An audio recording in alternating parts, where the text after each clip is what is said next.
안녕하세요. 평양정보통입니다. 오늘은 그 어떤 탈북 이야기보다 더 충격적인 이야기를 전해드리려고 합니다. 오늘 여러분께 들려드릴 이야기는 바로 북한 보위부의 두 장군이 목숨을 걸고 탈북을 감행한 이야기입니다. 그들은 한때 체제의 중심에서 충성을 다했지만 결국 자신의 가족과 목숨을 지키기 위해 북한을 떠났습니다.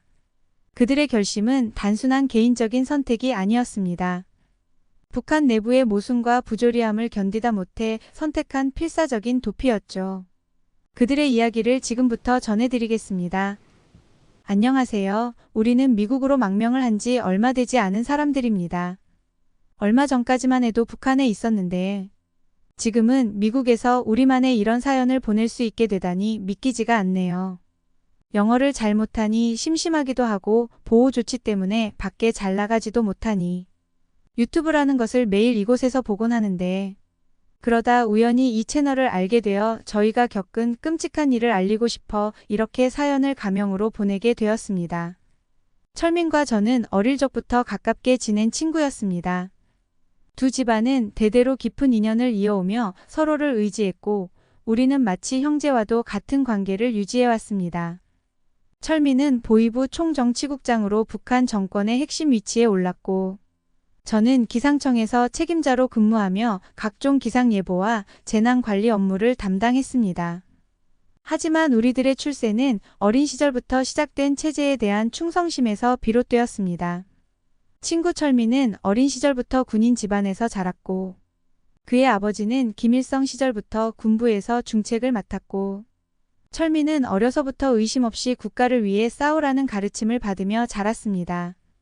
토대기 좋은 그는 김일성 대학을 졸업하고 김정일 정권 시절 보위부에 입대해 그곳에서 빠르게 승진했습니다. 보위부는 철저한 감시와 억압을 담당하는 북한 최고의 정보기관이었고 철민은 몇 차례 주요 작전을 성공적으로 수행하며 북한의 보위부 총정치국장에 오르게 되어 집안의 자랑이었고 친구인 저도 늘 자랑스럽게 생각했습니다. 그는 김정은 체제를 지키기 위해 직접 국경 통제를 강화하고 정치범 수용소 관리에도 깊이 관여했습니다. 보위부 내에서 그는 뛰어난 지도력과 충성심으로 많은 존경을 받았지만 그만큼 많은 사람들의 운명도 그의 손에 달려 있었습니다. 저는 어릴 적부터 과학과 기상에 관심이 많았습니다. 저는 기상학에 재능을 보이며 철민과 함께 김일성 대학에서 공부했고 김정일의 신뢰를 받으며 북한 기상청의 중추적인 역할을 맡게 됐습니다. 저의 예보는 북한의 농업과 군사활동에 중요한 영향을 미쳤고 특히 기상재난에 대비하는 체제를 구축하는 데 기여했습니다. 저의 기상 예보는 몇 차례 성공적으로 홍수를 예방했으며 그로 인해 김정은에게 큰 신임을 얻게 됩니다. 국가적 행사에서도 연설을 할 정도로 저의 위치는 매우 높았고 제가 체제에 크게 기여하고 있다고 믿었습니다. 하지만 이런 저희들이 삶이 뒤집히게 된 것은 단 한순간이었어요. 북한 전역에 폭우가 내리기 시작했습니다. 기상국에서는 폭우로 인한 대규모 홍수가 발생할 가능성이 높다는 경고를 여러 차례 보냈습니다. 저는 기상 예보를 바탕으로 수해 위험을 경고하며 김정은과 고위 간부들에게 재난 대비 조치를 취할 것을 요청했습니다. 제가 직접 작성한 보고서를 통해 제방 보관과 주민 대피 등 긴급 조치를 촉구했지만 그 보고서는 최고 지도자에게까지 전달되지 않았습니다. 김정은은 체제의 안정과 자신의 권력에 위협이 되는 일 외에는 크게 관심을 두지 않았습니다. 저의 예보를 무시한 채 그는 일상적인 업무에만 몰두했습니다. 며칠 후 폭우는 계속되었고 마침내 대규모 홍수가 발생했습니다. 강물은 제방을 넘쳐흘렀고 수많은 마을과 도시가 물에 잠기며 많은 사람들이 목숨을 잃었습니다. 거리 곳곳에는 시신과 잔해들이 널브러져 있었고 주민들은 집을 잃고 필사적으로 생존을 위해 몸부림쳤습니다. 저는 수해 현장으로 파견되었고 그곳에서 그는 자신의 예견이 현실이 된 참혹한 모습을 목격했습니다. 물에 잠긴 마을과 폐허가 된 집들, 도움을 받지 못한 채 굶주림과 추위에 떨고 있는 사람들을 보며 그는 참담한 심정이 되었습니다. 기상청의 예보가 무시된 채 수많은 생명이 희생된 현실에 그는 큰 충격을 받았습니다. 주민들은 당국의 무능과 무관심에 분노하며 체제에 대한 불만을 드러냈고 몇몇 지역에서는 소규모 시위까지 발생했습니다. 시위와 반발 소식이 김정은에게 전해지자 그는 크게 동요했습니다. 인민들의 불만과 저항이 체제의 안정성을 위협할 수 있다는 두려움이 그를 사로잡았습니다. 그는 즉시 당과 군부의 주요 인사들을 소집하여 긴급 비상회의를 열었습니다. 회의장에서 김정은은 인민들의 원망과 비난이 체제에 영향을 줄 것을 우려하며 반발을 진압하기 위해 10명에서 20명의 간부들을 처형하라는 명령을 내렸습니다. 보위부 총정치국장은 체제 안정을 최우선으로 수행해야 할 임무를 완수하지 못한 책임을 물어 자신이 잘 알고 지내던 많은 보위부 간부들이 처형 명단에 포함된 것을 보고 참을 수 없는 슬픔과 분노를 느꼈습니다.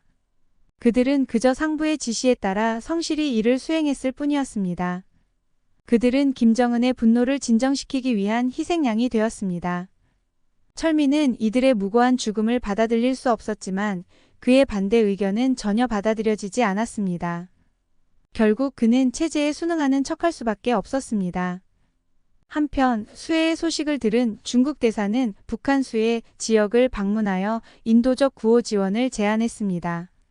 그는 중국과 북한의 오랜 혈맹 관계를 바탕으로 대규모 구호물자와 구조 인력을 보내겠다는 의사를 밝혔습니다. 저는 이 제안을 긍정적으로 받아들였습니다. 외부의 지원을 통해 주민들의 고통을 조금이라도 덜어줄 수 있고 동시에 국제사회와의 관계를 개선할 수 있을 것이라 생각했습니다. 그러나 김정은은 이 제안에 격분했습니다. 그는 중국이 북한의 내부 문제에 개입하려 한다고 생각하며 북한의 자주성을 침해한다고 느꼈습니다. 그는 당 회의에서 격렬하게 분노를 표출하며 중국과의 혈맹 관계를 끊겠다고 선언했습니다. 그 순간 회의장은 얼어붙었고 저는 김정은이 얼마나 무모하고 이기적인 인물인지 다시 한번 깨닫게 되었습니다. 그의 결정은 주민들의 생존을 무시한 채 오직 자신의 권력과 자존심을 지키기 위한 것일 뿐이었습니다. 김정은의 명령이 내려진 후 많은 간부들이 체포되었고 그들 중 상당수가 철민과 저의 가까운 동료들이었습니다. 철민은 처형장을 직접 방문해야 했습니다. 그는 그곳에서 자신의 눈앞에서 동료들이 죽어가는 것을 지켜봐야 했습니다. 총살 집행 직전 동료들은 서로의 눈을 바라보며 마지막 인사를 나누었습니다. 처형당하기 직전까지도 그들은 자신의 잘못을 알지 못한 채 죽음을 맞이해야 했습니다. 철민은 그들이 무고한 죽음을 맞이하는 순간 마치 자신이 그 자리에 있는 듯한 공포를 느꼈습니다. 병사들이 총을 쏘기 위해 준비하는 순간 그의 심장은 미친 듯이 뛰기 시작했고 눈앞의 동료들이 하나둘씩 쓰러져가는 모습을 보며 눈을 감을 수밖에 없었습니다. 총성이 울려 퍼지고 이어지는 정적 속에서 그는 처형장의 무서운 고요함과 차가운 피비린내에 숨이 막힐 것만 같았습니다. 그날 밤 그는 그 기억에서 벗어날 수 없었습니다. 동료들의 마지막 눈빛과 총성 쓰러지는 모습이 계속해서 그의 머릿속을 맴돌았습니다. 저 역시 이 사건을 목격한 후 큰 충격에 빠졌습니다. 그는 김정은이 인간적인 감정이 전혀 없는 괴물처럼 느껴졌습니다. 자신의 권력 유지를 위해 아무렇지도 않게 사람들을 희생시키는 그의 모습을 보며 박승호는 더 이상 이 체제를 지지할 수 없다는 확신을 가지게 되었습니다. 저와 철민은 끔찍한 현실을 바꾸기 위해 서로 이야기를 했습니다. 그리고 자신들과 가족의 생명을 지키기 위해 탈북을 하기로 결심했습니다. 철민은 김정은의 처형 명령 이후 더 이상 이 체제를 위해 예전처럼 일할 수 없음을 깨달았습니다. 그는 잔혹한 체제 속에서 무고한 사람들의 죽음을 목격하며 자신의 역할에 대해 깊은 회의를 느꼈고 자신의 아이들이 이곳에서 같은 고통을 겪게 하고 싶지 않았습니다. 저 또한 같은 생각이었습니다. 이제는 뇌물 없이는 움직이지 않는 만연한 체제의 부패와 김정은의 독재에 대한 환멸을 느끼고 새로운 삶을 찾아야 한다고 결심했습니다. 우리는 가족들과 함께 탈북하기로 결심하고 체계적인 계획을 세우기 시작했습니다. 먼저 아내와 아이들에게 탈북 결심을 이야기했습니다. 아내는 경험해보지 않은 외부 세계에 대한 두려움으로 잠시 망설였지만 함께 가겠다고 했고 아이들에게는 염려하며 조심히 탈북 의사를 이야기하자 의외로 아이들은 흔쾌히 동참하겠다고 했습니다. 아이들은 나만의 드라마와 노래들을 듣고 외부 세계에 대한 갈증이 있었다고 합니다. 탈북은 목숨을 건 위험한 선택이지만 우리는 더 이상 망설일 수 없었습니다. 그는 자신의 선택이 옳다는 것을 확신했지만 남겨진 사람들에게 어떤 위협이 닥칠지에 대한 두려움이 그를 괴롭혔습니다. 저 역시 마찬가지였습니다. 그는 남겨질 친인척들과 친구들에 대한 미안함이 있지만 동시에 이 체제를 떠나야만 한다는 강한 의지를 품고 있었습니다. 몇 주에 걸친 준비 끝에 두 가족은 국경을 넘기 위한 긴 여정을 시작했습니다. 국경을 넘기 위해서는 철저한 계획과 많은 위험을 감수해야 했습니다.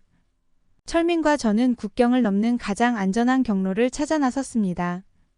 철민의 총 정치국장 지휘가 많은 도움이 됐고 위험한 순간을 여러 차례 맞으며 위기를 넘기기도 했습니다. 우리는 강을 건너는 대신 기차를 타고 중국으로 들어가기로 했습니다. 여러 번 검문이 있었고 그때마다 위기를 잘 넘기며 중국으로 향했습니다. 우리는 언제든 검문 검색에 걸릴 수도 있어서 언제 발각될지 모른다는 긴장감 속에서 한 발짝 한 발짝을 내디뎠습니다. 아이들은 지친 기색을 보였지만 부모들은 서로에게 책임감을 느끼며 마음을 다잡았습니다.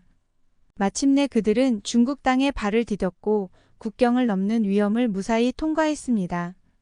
그 순간 그들은 자유의 첫 발걸음을 내디뎠지만 동시에 새로운 두려움이 그들을 엄습했습니다.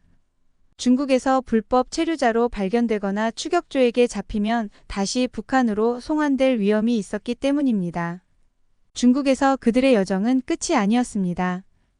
이제 베이징에 있는 미국 대사관으로 향해야 했습니다. 그곳에서 망명을 신청해야만 진정한 자유를 얻을 수 있었기 때문입니다. 그러나 베이징으로 가는 길은 결코 쉽지 않았습니다. 그들은 위조된 신분증을 사용하여 버스와 기차를 번갈아 타고 이동해야 했고 검문이 있을 때마다 극도의 긴장감 속에 있어야 했습니다. 가족이 움직이니 더 위험했고 다른 사람 시선을 끌지 않으려고 노력했습니다. 철민 가족과 우리 가족은 각종 검문을 무사히 통과하며 가족들을 이끌고 베이징으로 향했습니다. 여정은 고되고 지쳤지만 그들은 포기하지 않았습니다. 아이들은 여정 내내 힘들어했고 그 모습을 지켜보는 부모들은 서로를 바라보며 마음을 다잡았습니다. 베이징에 도착했을 때 그들은 비로소 안도의 숨을 쉬었습니다. 그러나 여전히 긴장은 풀리지 않았습니다. 미국 대사관을 찾아야 했고 그곳에서 무사히 입국할 수 있어야 했습니다. 대사관에 도착했을 때 그들은 주변에 중국 경찰들이 배치되어 있는 것을 보고 다시 한번 긴장했습니다.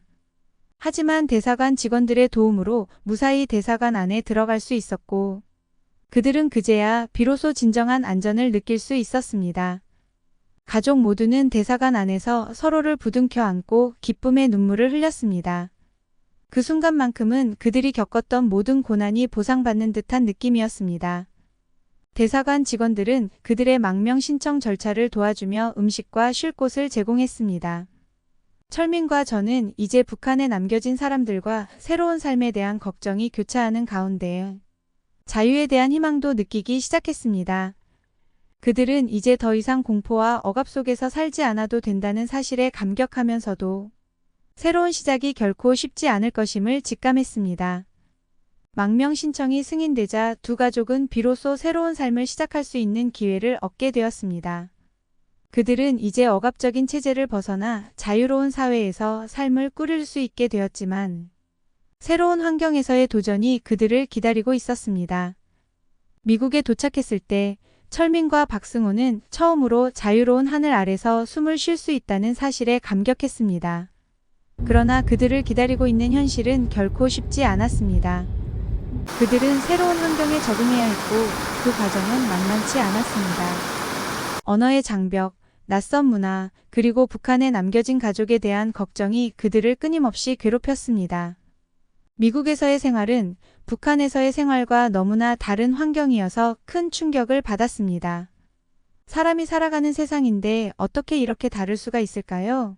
거리를 걷는 사람들은 자유롭게 대화를 나누며 두려움 없이 자신의 생각을 표현하고 있었습니다. 그들은 처음으로 이런 자유로운 사회에서 자신들이 어떻게 적응해야 할지 고민하기 시작했습니다. 아이들은 학교에 가기 시작했지만 낯선 환경에 쉽게 적응하지 못했고, 북한에서 인류대학을 나왔으나 영어를 배우지 못해 대화가 불가능한 철민과 저 역시 새로운 직업을 찾기 위해 고군분투해야 했습니다. 그리고 철민과 저, 그리고 우리의 가족들도 포기하지 않고 우리 모두는 기본적인 말을 하고 들을 수 있게 영어를 배우는데 밤낮 없이 노력을 하고 있습니다. 언어가 통하는 남한으로 망명을 하고 싶었으나 여러 가지 여건상 미국으로 망명을 선택했지만 언어의 장벽 앞에 한 번씩 후회하기도 합니다. 우리가 이곳까지 올 수 있었던 것은 서로에 대한 신뢰와 용기 덕분이었습니다. 새로운 환경에서의 삶은 결코 쉽지 않았지만 두 가족은 서로의 손을 잡고 앞으로 나아갔습니다. 우리는 이제 비록 고향을 떠나왔지만 자유와 희망을 향해 나아갈 수 있는 길 위에 서 있었습니다. 우리가 겪었던 고난과 고통은 여전히 마음을 짓누르고 있지만 새로운 시작을 위해 용기 있게 나아가기로 했습니다. 두 가족은 미국에서 새로운 삶을 시작하며 억압적인 체제에서 벗어나 진정한 자유를 찾기 위한 여정을 이어가고 있습니다. 그리고 그 여정은 단지 그들만의 것이 아니니 아직도 억압과 고통 속에서 살아가는 많은 사람들에게 희망을 주는 이야기가 될 것입니다. 철민과 저는 이제 서로의 가족과 함께 자유를 찾아 나선 길 위에서 그들이 가질 수 없었던 평화와 행복을 누리며 살아가고 있습니다. 영상이 좋으셨다면 구독과 좋아요 눌러주세요. 이상 평양정보통이었습니다.